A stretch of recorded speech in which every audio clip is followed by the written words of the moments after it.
This is Rob. I'm here at Horror Hound Cincinnati, and my guests are the filmmakers from Alien Romulus, Don't Breathe, all these great films you've seen on the big screen.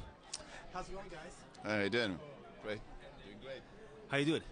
So this is your first ever horror convention ever. Yes, like this, yeah. It's pretty cool. Yeah.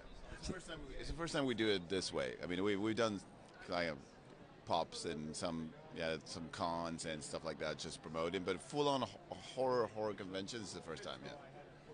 Let's talk about the turkey baster and Don't Breathe. How'd you guys do that?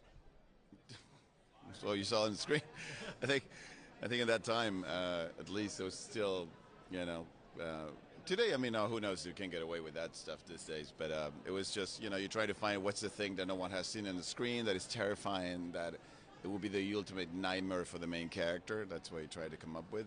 And we thought that concept was just, it would be, if I was that main character, probably would be the worst nightmare that could be, placed in front of me. So that's try to do. You try to do that also in an original way. What is the worst nightmare that you've never really seen before? Because that's what we look to do with every movie, that you sit in there in the audience and you go, wow, that I've never seen before in my life. Now let's talk about the Evil Dead film you did. Let's talk about the practical effects and the sound design, which really made it phenomenal. It really sucked you into the film. Tell me a little bit about that. Well, I think that's a better question. I mean, that was, it was our first film, and we had a lot of support from a lot of very talented people. We had Bruce, we had Sam Raimi was the producer on the film, so he really helped. And but on the sound itself, I would say it's all credit to Bruce Campbell. He was with me throughout the whole mix of the film, and he was the producer on the film, and he was always there, jumping on the booth, doing sounds himself, like really making it pop. He knows obviously Evil Dead better than anybody, and he knew how to make sure it sounded like an Evil Dead movie. So that's all. A lot of credit to Bruce Campbell. Yeah, I love your guys' unique filmmaking because you use a lot of practical and, like I said, the sound design. And let's talk about Alien. You guys just did too. You did the practical effects on the alien creature. How tough was that to do the physicality of that? Well, it's really hard. That's why a lot of people don't do it. It's way easier to just shoot an empty space and let the computers take over eventually and do a CG. But for me, it's more fun if I try to do it on the day. I think it's better for the actors, better for the audience. But it's a lot of work because you have to deal with an actual animatronic or creature or gag or liquids or blood blood does whatever the blood wants. It doesn't go wherever you need to go. So it's a lot of work, but I think the harder we work, the most the audience enjoy it. So did you guys write a script for a sequel? Yeah, we're currently working on that, yeah. But we're not going to direct it. We want to make sure the direction goes into where we want, the story, because we love the characters we created, and just want to make sure that in the sequel it stays hopefully in the path that we envision as creators of those characters. Right?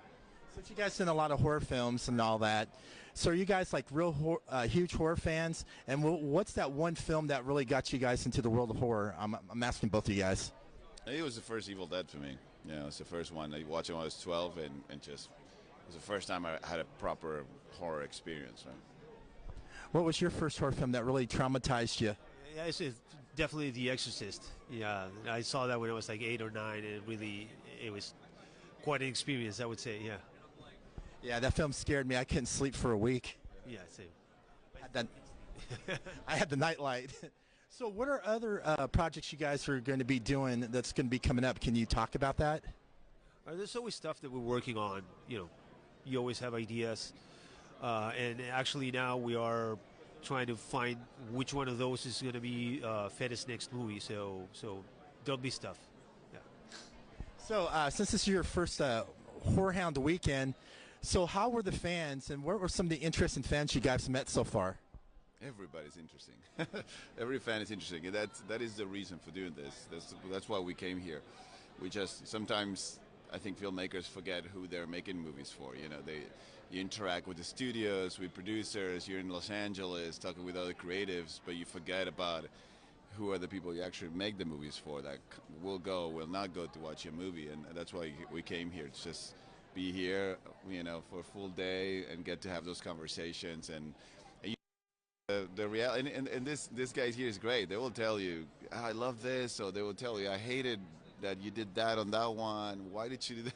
So you have a real conversation with the audience, and so that's what we're doing. And that's what it's been great. And they're all amazing. I mean, they all have a different point of view on the movies, but they'll have a love for the genre. And it means a lot to them. It means a lot to them, which that's a beautiful thing to see. That is really relevant. So, what was your most fun thing so far at Whorehound? Sorry, what was your most fun thing about the weekend of Whorehound? Well, it's just what Fede was saying, talking to the fans, hearing about the stories. They usually tell you how this movie's met them at whatever stage in their lives and what it meant to them, and that's super rich. It's for me, it's the most interesting thing about doing something like this. Super fun. All right, thank you so much. I had a blast. You guys are a ball. Thank you, man. Thank you. Thank you, man. You too. Thank you. And there you have it.